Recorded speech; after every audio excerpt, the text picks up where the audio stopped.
Good evening. My name is Minister Johnny Banks Sr. I'm the Executive Director of A Knock at Midnight. A Knock at Midnight is located at 400 West 76th Street and Suite 206. As I say every Monday, it's great to be here. It's great to be in front of the viewing audience, talking about the things that's going on in our city, in our state, bringing some issues, bringing some questions to the audience by which you could call in at the call-in number in front of you, which is 312-738-1060.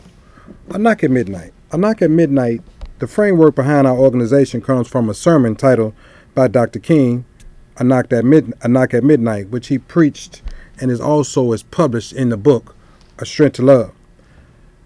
By me being educated over the nuances of the civil rights movements for years, understanding conflict resolution and non-violence and non-violent resistance to evil by force, I have come to agree that America and the people that live in the impoverished communities of America need people like myself, need people like you that will come and go for them and bring hope, faith, and love into the lives of people.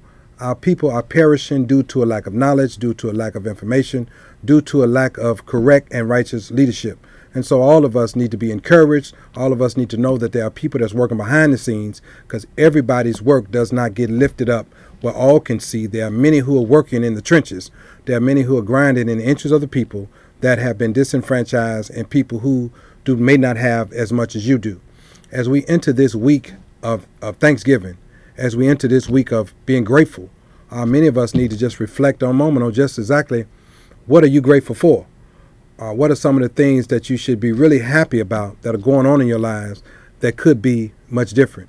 There are going to be many people who will not have the quote unquote formal Thanksgiving dinner, who would not even have company or not having people they can engage with on this week. There will be no visitors from out of town. There will be no myriad of dishes by which to choose from. And as we get ready to participate and partake in such an honorable and in such a glorious time as Thanksgiving, as a time to talk about being grateful, we need to show appreciation, because part of being grateful is to show appreciation for that which you have and to show appreciation for those who have been an integral part of your development as a person, an integral part of your development in your home, development of your children, the development of your community, the development of this city, this state, our nation, and this world. We have a lot that we need to be grateful for. And many of us, we don't really understand that in the dark hours of our lives, in the darkest hour when we know that truth and knowledge are the way, who is bringing that truth for you? Who is bringing the knowledge, that direction, that instruction, that encourages you, empowers you, and uplifts you to make your situation better, to change your condition, to amplify the sounds of your life from desolation and despair into happiness, and so to enjoyment, to a sense of freedom. And so we encourage everybody at this time to help somebody, to reach out to those that are less fortunate than you, to show some gratitude, some real appreciation, a real sense of being thankful, and reciprocate the kindness that has been shown to you so freely by showing some concern for those who are less fortunate than you. Take some food to a food pantry. Take something to the homeless people right there in your community. You don't even have to leave your community to know that there are people who are struggling, who look just like you. Reach out and help somebody, because we all can do that. As we move forward, and I was preparing for the show, I wanted to do something just a little bit different. I wanted to do a couple of thoughts for the day, and I'd like the viewing audience, I'd like for you to call and chime in on some of the thoughts for the day. You know, as we listen to so many of the issues of our time, I would like to encourage people to dig deep and listen to what's going on around you. Fundamentally, what's wrong is everybody's talking and nobody's listening. And a perfect example is something that we've all been seeing for the last, couple of weeks, which is the issue with one of our leaders of the country, one of the leaders of our defense systems, one of the leaders of the Army, who had got caught up in some kind of what has been shown to us or promoted to us as some kind of sexual liaison or sexual tryst with some sisters or some women that was in his life. And I was listening to the news the other day, and it became apparent that what had been promoted, a lot of us had missed. One of the ladies involved in this whole thing, she was actually up for an $80 million payoff for a contract that she was working on for the defense, for some stuff for the Army, for some stuff for to defend this country. And I was saying to myself, wow, if I hadn't been listening, I probably would have went along to what had been reported to me as well. But I saw it from a different perspective when I realized that these people are playing for high stakes. This is a lot involved in what is going on. But as we only like and listen to stuff that is controversial, or stuff that's kind of seedy or kind of grimy, we miss the whole essence of what's going on. And so I want to bring up a couple of points in the same vein so that maybe we can look at this stuff just a little bit different. One of the major issues of the moment as we end 2012 and go into 2013 is going to be the mass closing of Chicago public schools. That is an issue. Whether we choose to deal with the issue or we let the issue fall by the wayside, there are some things on both sides of the coin that are absolutely correct. Many of these schools that have been targeted, sure they are in predominantly African American communities, probably 60%, maybe a little more. The percentage might be a little higher, but that's not the point. The point is, if we deal with the facts, are the schools underserving the community? Are the schools at a census level that predicts that if it stays at that level, it would be not fiscally responsible to keep these schools open?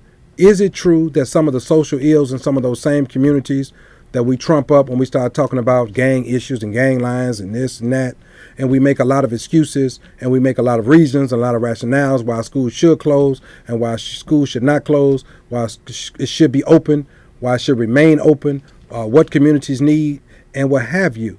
And I would like to pose the question to parents of Chicago public school students, and I'd like for you to call into this show and give me your opinion, any parent that has a school in the Chicago public school system or anyone who has an interest in what it does. Now, the question that I want to pose, I'm going to pose it in this way. Parents, should you help students go to school, or should you stand by and watch the schools close? Should you help students get to school? Should you help students go to school? Should you maintain attendance of your own children at these schools? Or is it okay that you stand by and watch the schools close? Because the problem is an attendance issue. That is the problem. That is really, when you boil it all down and you take everything else into consideration, if nobody is there, what's the point? You know, and since we're not going to send the kids, we're going to cost many people their jobs. So we keep talking about jobs. Well, there are going to be a lot of jobs lost because nobody's in the building. There's going to be a lot of our support staff, teachers, administrators who will be fighting for their very existence and the ability to care for their families, simply because we have to ask the question. And this is the tough question because it's a simple question.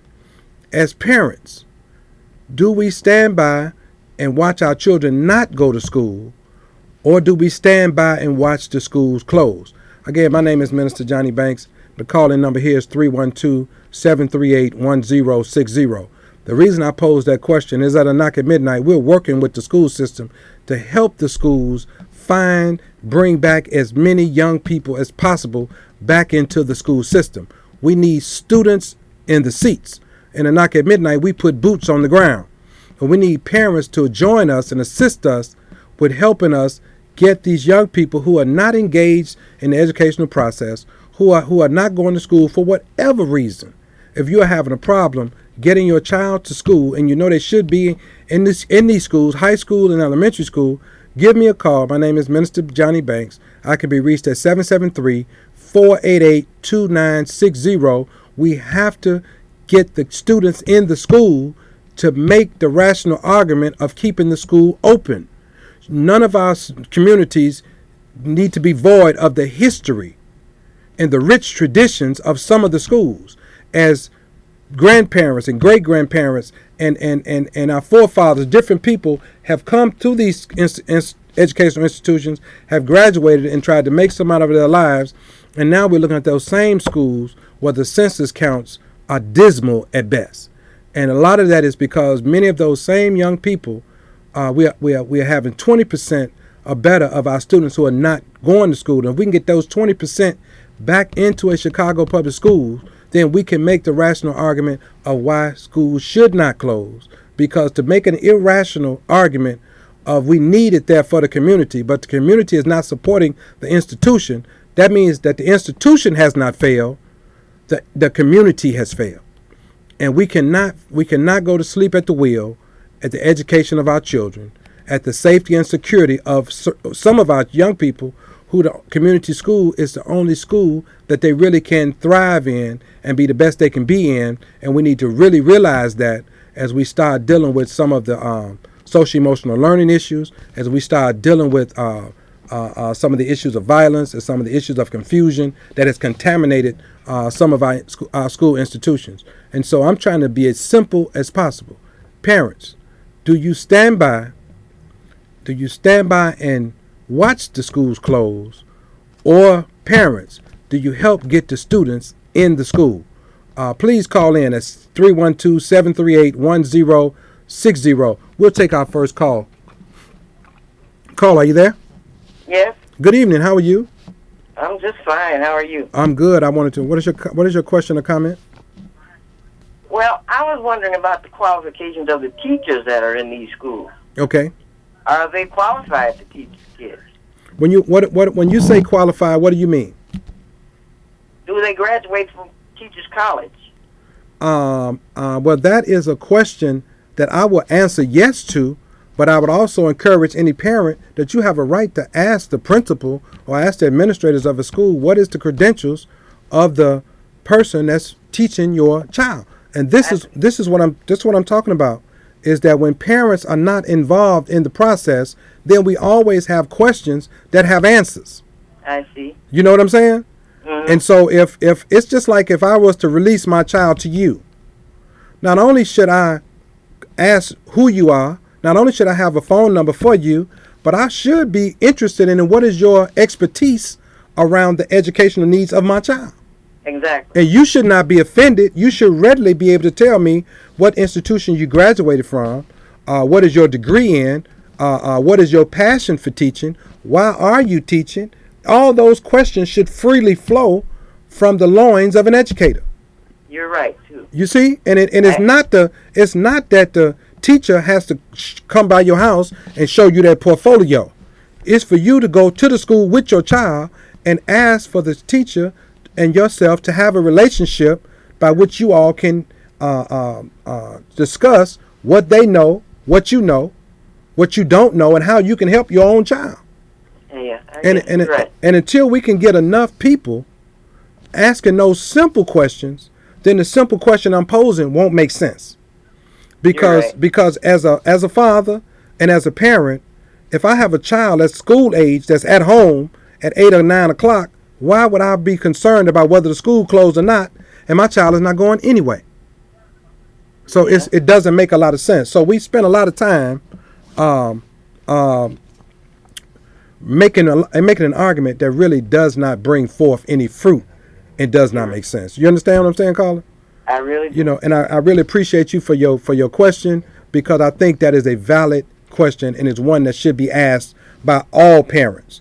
To assume that based on the location of the school, or and a lot of times that what we do, we don't ask any questions. But I think our educators would be more than happy to divulge what's going on in their lives. We have another call on the line. Let's take another call.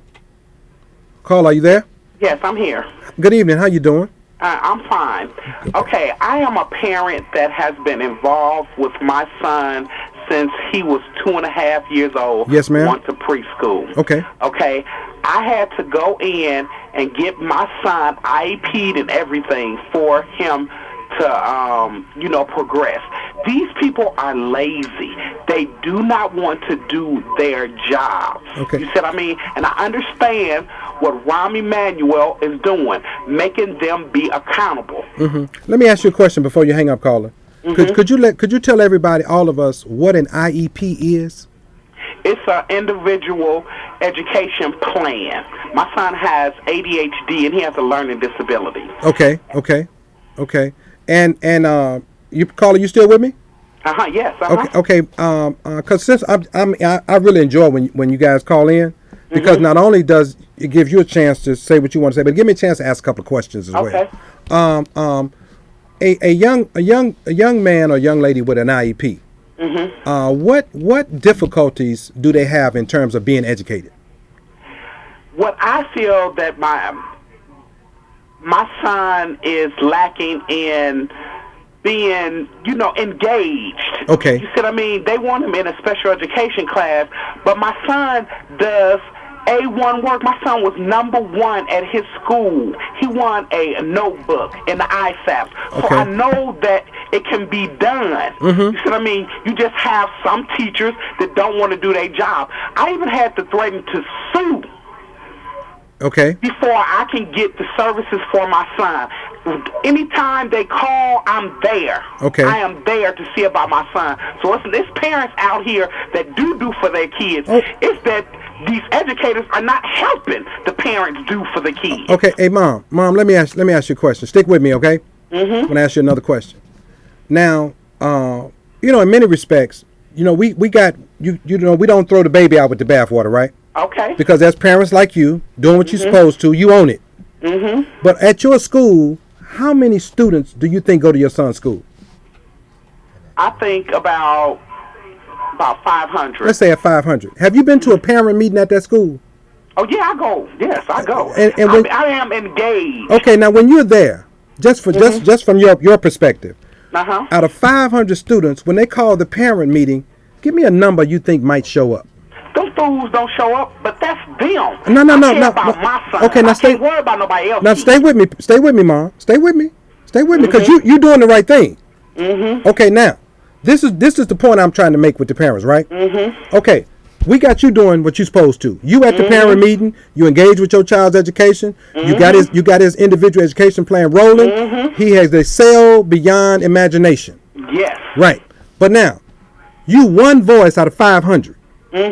Now, what if we had 500 voices? I understand what you're saying. I do. Can you imagine But- what your child's school would look like with 500 voices? Okay, yeah, but I do also understand that that's not gonna never be possible. Y'all beating a dead horse. Okay, then let me You ask. see what I mean? Because What I have done and what I am doing is I'm finding other avenues. I'm looking now. In the 7th grade, I was looking for a better high school for my son. You see what I mean? So Yes, you yes. have to get out there and fight and fight and fight. Now, what you are doing, Mom, you are educating the rest of the parents. That's all I wanted you to do. It's not me. You are telling parents what they need to do. Yes. It's coming from the mouth of a parent. I thank God you called, Okay. because it didn't have to come out of my mouth. Okay. It didn't have to sound like I'm being antagonistic or I'm being negative or I'm siding with this people, I'm siding with that people. No, I'm so grateful you called. Listen, my name is Minister Banks. My office number is 773 488 2960. If you could just give me a call tomorrow, Okay. and just let them know that you called the show. I told you to call. Okay, So we wait can. a minute. Wait a minute. I got shoot. I done messed up. I can't get the last of the Okay, number. okay. Give me a minute. Okay. Or, what I can do. Let me see. Because I am engaged in my son's education, because I know that he is ADHD, and I know that there's a lot of stigma with that, but I don't want that to hinder my son. Right, now- I know hey, that Mom. he needs to do better. Hey, Mom. He can do better. Hey, Mom. Now listen at this. I don't know. I don't know if you know this or not.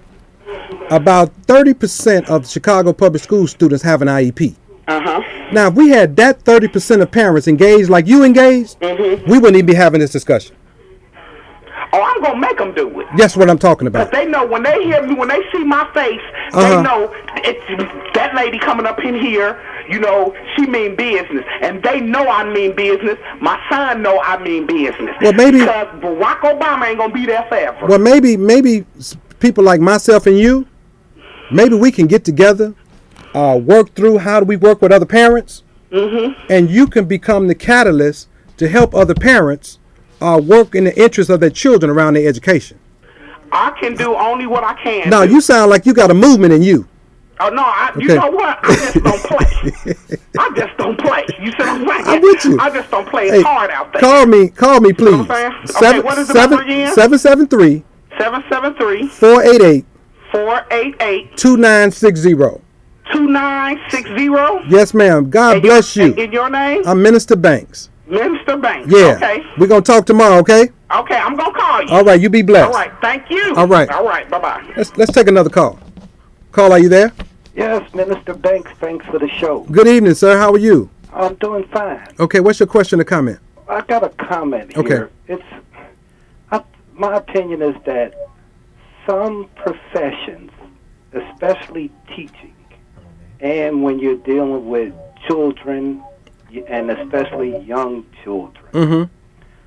I think that what's missing that a lot of the teachers, unions, mayor, and everybody else misses, because they see it as a profession, a job, you know.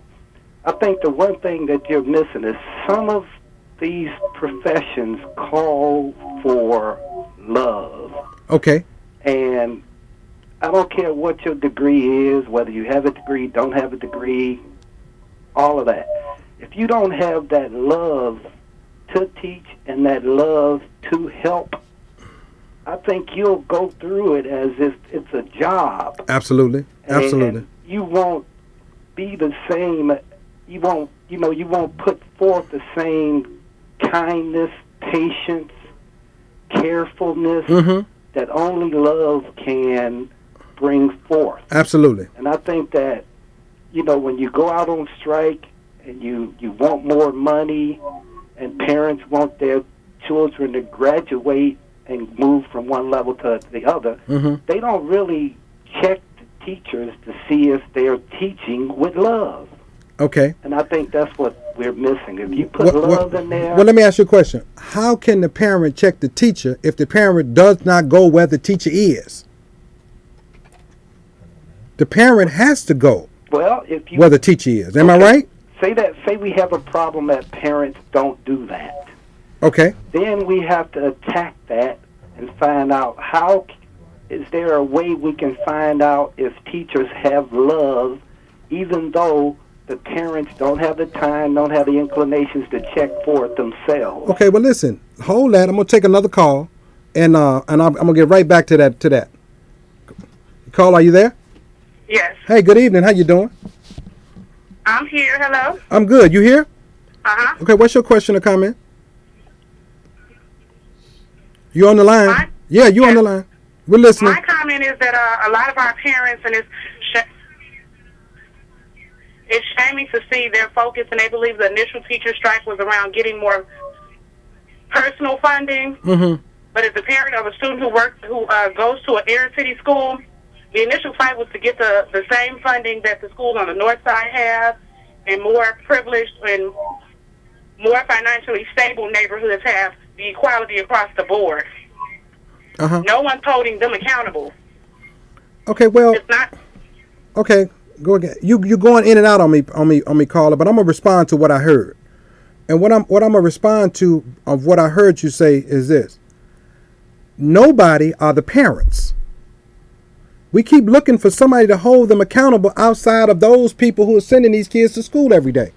We can change it. We can strengthen it. We can make it better when parents understand the curriculums that are being taught to their children, when they're engaged in what type of curriculums fit the future of their children, when they are engaged in assisting and helping teachers teach their children at home, when you engaged in the educational process, you don't look anywhere else for any assistance. It comes right out of you. Even those of us who may not be very astute at what education is or what education is not. If we're participating, we can learn. But it does not seem to be one of those things that's high on our boilerplate. But I do believe there was a time when those parents who did not have an education knew the value of one for their children. And seemed like we're at a time now where many, I'm not saying all, many parents are moving away from the value of an education versus the hoopla of a graduation. And so we're selling for graduation with no education. And that is a tragedy and a travesty within itself. Listen, our time goes really fast. This was a great show. I really love. Thank each and every caller. You're watching Knock at Midnight. My name is Minister Johnny Banks Sr. I'm the Executive Director. You can call us at 773-488-2960. Like I say, our show goes very fast. And always remember, in the darkest hour, truth and knowledge are the way. Good night, and God bless you.